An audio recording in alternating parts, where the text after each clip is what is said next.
अरे वाह केकटा एटा केकटा जय जगन्नाथ सांग मैंने स्वागत करछि मोर आज न्यू ब्लॉग को। तो आपण मैंने देखिपे यहाँ कौन यहाँ हूँ पोड़पिठा जोटा कि माँ कड़े बन तो दीदी कहते बनवाई तो चलो देखा फुल ब्लॉग वीडियो। आग दिफाळ कर एन देन काढे एन देन माने कोन दिफाळ अधा छोटा बड़ करिवे ना आग दिफाळ कर पूरा समान समान समान कर ना टिके बड़ा छोट कर कार बार तो समान समान कर मो बढ़िया कर अरे रसगोल्ला लगे ए सुन बड़ा गोटा कर छोट गोटा कर हां हो जे रोड से बड़टा तो दे देबा से हम सेटा से मुन्ने दान ना बैठे को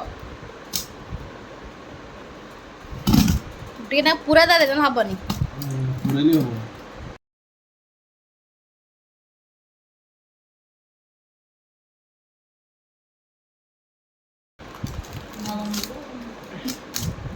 अरे ना ये दे दे रेनु काजू हो गया सूजी देखो सुजी बाटी के ये हला तो दे दे जी दे मा सेटा से टाण हो जाई ना सुजी को मेचे ए एत्ती गले खाओ सुजी दे टिके ये ला क्रिस्पी लगे बोल दिया है जे क्रिस्पी क्रिस्पी कौन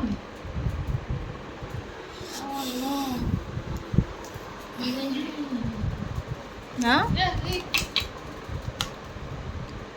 ये इंदिरा केक तो happy birthday to happy birthday को इंदिरा केक तो काट तो से काटी ना खाया हो लोग भाब डॉक्टर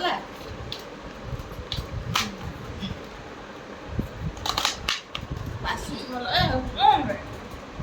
हे गला ती ताको ये कर साइड टा दे कलु और पीस पीस हां पीस हां ये मसला सब पई काजू भाजू भीतर बइछ ए खंडिके बड़ा खंडिके दे देनी चाहिए तब कर ना खाओ ना देखो रो बड़ो खंडे दे दियो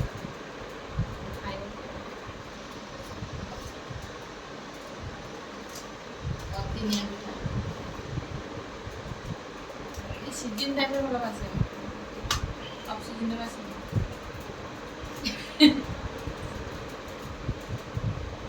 हेम से दी चली जीव सी ये लागी उल्टे करो बहुत सुधार से सीधा सीधा तो पेट धरी करनु आगे यही पट देख सीधा मैं भी आने सीधा टावा ही थे भाई इरे होनी सीधा कौन कॉटन ने को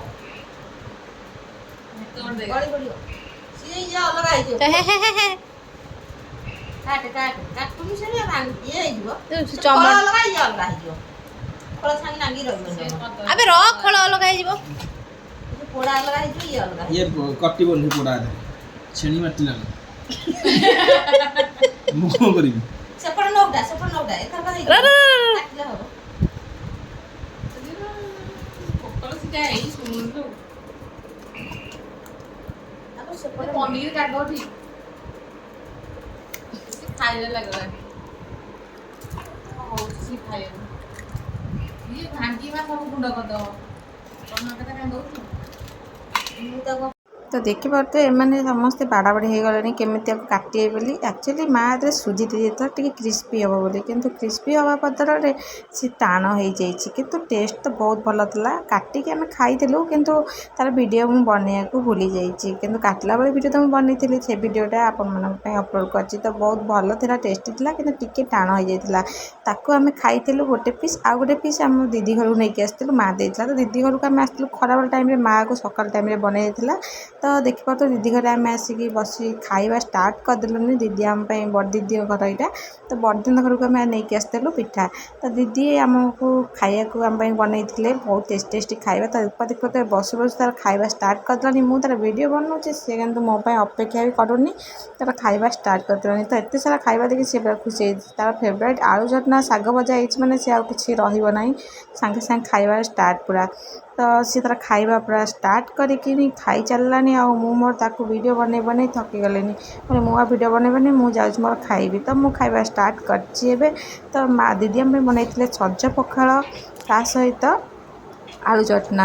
ଆଳୁ ଚଟନା ରୂପାର ବହୁତ ଫେଭରାଇଟ୍, କିନ୍ତୁ ନୂଆ ଆଳୁ ଯେଉଁଟା ନୂଆ ଆଳୁ ବାହାରିଥାଏ ସେଥିପାଇଁ ସେ ଆଳୁ ଖାଏ, ତାପରେ ଆଉ ଆଳୁ ଖାଏ ହିଁ ନାହିଁ। ତ ମୋତେ ତ ମିକ୍ସଚର ବହୁତ ପସନ୍ଦ, ଆଳୁ ଚଟନା ସହିତ ମୁଁ ମିକ୍ସଚର ଦିଦିଙ୍କୁ କହିଥିଲି ମୋତେ ଟିକେ ମିକ୍ସଚର ଦିଅ, ବୁଟ ମିକ୍ସଚର ଯେଉଁଟା ମୋତେ ବହୁତ ଟେଷ୍ଟି ଲାଗିଥାଏ ଆଉ ବହୁତ ଭଲ ଲାଗିଥାଏ। ତା ସହିତ ଶାଗ ଭଜା ଗରମ ଗରମ କରିଦେଇଥିଲେ ଦିଦି। ଆମେ ଯେତେବେଳେ ସେ ପହଞ୍ଚିଥିଲୁ ଦିଦି ସାଙ୍ଗେ ସାଙ୍ଗେ ଆମ ପାଇଁ ଶାଗ ଭଜା ବନେଇଥିଲେ। ଶାଗ ଭଜା ତା ସହିତ ପୋଟଳ ଆଳୁ ଭାଜିଥିଲେ ଦିଦି, ତା ସହିତ ଭେଣ୍ଡି ଭାଜିଥିଲେ, ଯେଉଁଟାକି ଟିକ୍ ଟିକ୍ ପିସ୍ କରିକି ପୁରା ଭେଣ୍ଡିକି ବଢ଼ିଆ ରସୁଲିଆ ଲାଗୁଥିଲା। ତ ଆପଣମାନଙ୍କ ପାଖରୁ ଦେଖୁ କେତେ ସୁନ୍ଦର ଦେଖାଯାଉଛି ଆଉ ଟେଷ୍ଟି ବି ବହୁତ ହି ହେଇଥିଲା। ତ ଆକୁ ଲଗେଇ ଖାଇବାର ଯେଉଁ ମଜା ଆଉ କେଉଁଥିରେ ନାହିଁ।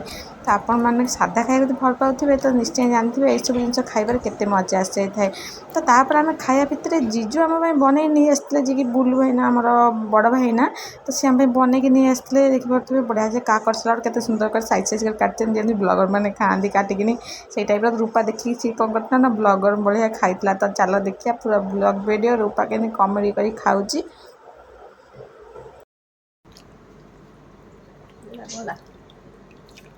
କଷି ଲଙ୍କା ଛୋଟ ଛୋଟ ଲଙ୍କା କଷି କଷି ଲଙ୍କା ଦେଇଥିଲେ।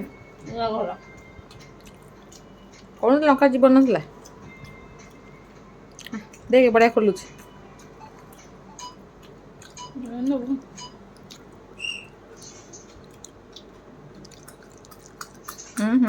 ବ୍ଲଗ ଯେଉଁ ଖାଇବା ବ୍ଲଗ କରୁନାହାନ୍ତି ସେମାନଙ୍କ ଭଳିଆ ଖାଉଛୁ।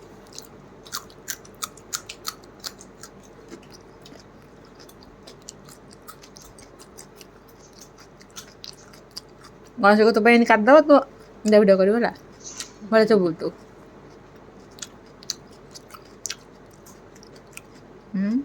ପିଆଜ କିନ୍ତୁ ବଢ଼ିଆ ଖାଇଲୁ, କୁଆଡ଼େ ପାଟି ତ ହଜିଗଲା ଜାଣିପାରିଲିନି।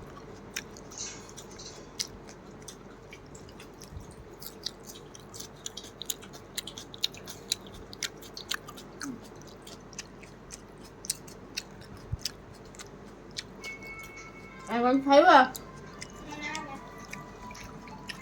ଦିଦି ଆଜି ବନେଇଥିଲେ ଡାଲି। ତ ଡାଲିକି ଦିଦି ଏମିତି ଖାଆନ୍ତି, ତାଙ୍କୁ ଭଲ ଲାଗେ ଡାଲି ନ ବଘାରିକି ତା ଦେହରେ କଞ୍ଚା ପିଆଜ, କଞ୍ଚା ଲଙ୍କା ଆଉ ଟିକେ ଲେମ୍ବୁ ଚିପୁଡ଼ିକି ଖାଇଲେ ତାଙ୍କୁ ଭାରି ଭଲ ଲାଗେ। ତ ସେ ଆଣିକି ଆମ ପାଖରେ ଥୋଇଥିଲେ, କହିଲେ ଖାଅ ଏଇଟା ବହୁତ ଭଲ ଲାଗିବ, ମଟର ସୁପ୍ର ରେକର୍ଡ଼ କାଟିଦେବ। ତ ଆମେ ଭାବିଥିଲୁ ନା ମିଛ କହୁଛନ୍ତି, ହରଡ଼ ଡାଲି କ'ଣ ଏମିତି ଲାଗିପାରେ।